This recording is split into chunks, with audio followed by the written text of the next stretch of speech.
My name is Alison Muirhead. I work for Soil Association Certification. I've worked for Soil for 10 years now, and my job is to support the organic market in Scotland and support licensees in Scotland. And I also work on aquaculture and organic online.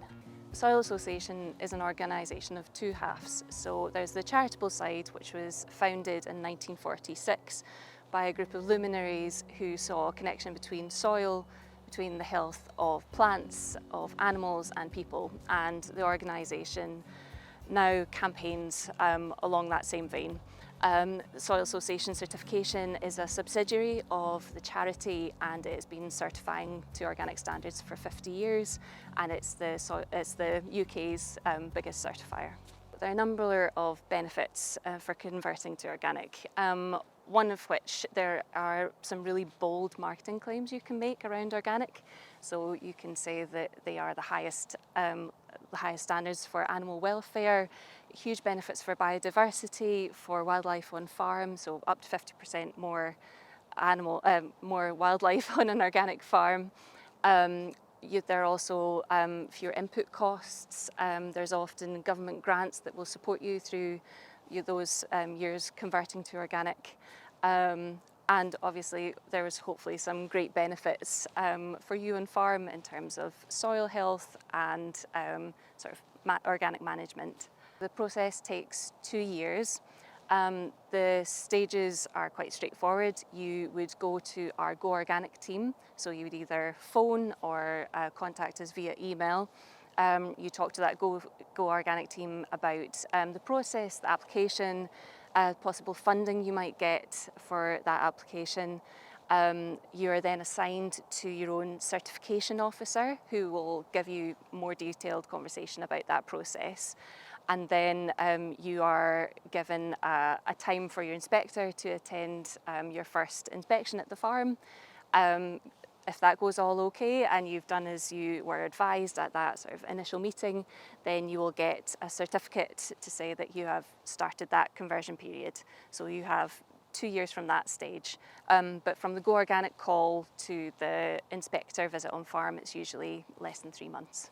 So the advice I would give someone who's considering organic conversion would be: ask as many questions as you can possibly think of. Nothing is a silly question. You have a dedicated certification officer who is full of knowledge and experience, so they are there as a resource for you. I would also say, please read the standards in detail, make sure that you know them back to front. Well, certainly that you've read them. You don't have to know them off by heart. But talk to organic farmers in your community and around the country. We have a programme called Innovative Farmers, which give you excellent links to other people wanting to farm in a similar way. And also consider your route to market. That's a really important thing to think about in these sort of beginning stages, so making sure that you've got somewhere viable for your product to go.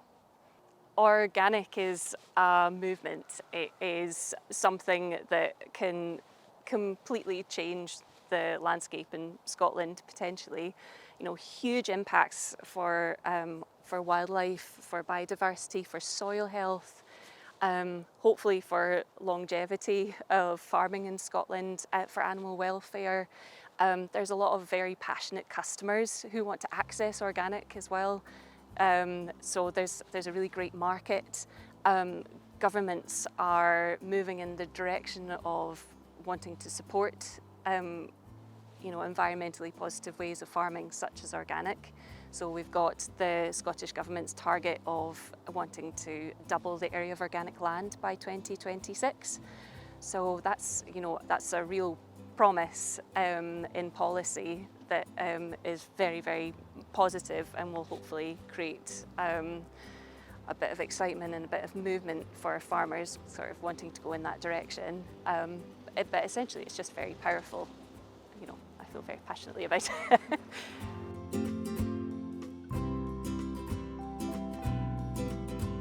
Hi, I'm David Hymers, here up in the north of Scotland, in Caithness, running along beside the banks of Loch Calder. Farm here with a family, wife and 2 children.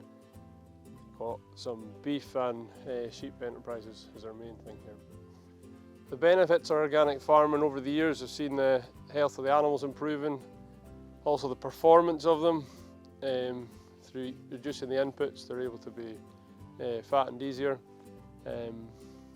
Probably the environmental benefits also on the farm, you can see more wildlife around. At the start of conversion, one of the motivations would be the financial support. So the aid was available, the organic aid scheme, and that would take you, it was a 5-year scheme and quite attractive, so it helped me get started in my farming career. After the 5 years, then the option was to go for maintenance. So at the time there was rural priorities and then land management options, and now we're on to organic maintenance. The negatives of organic farming when starting, you could see that weeds were going to be a challenge, but the techniques used by other organic farmers was used, such as topping, undersowing cereals.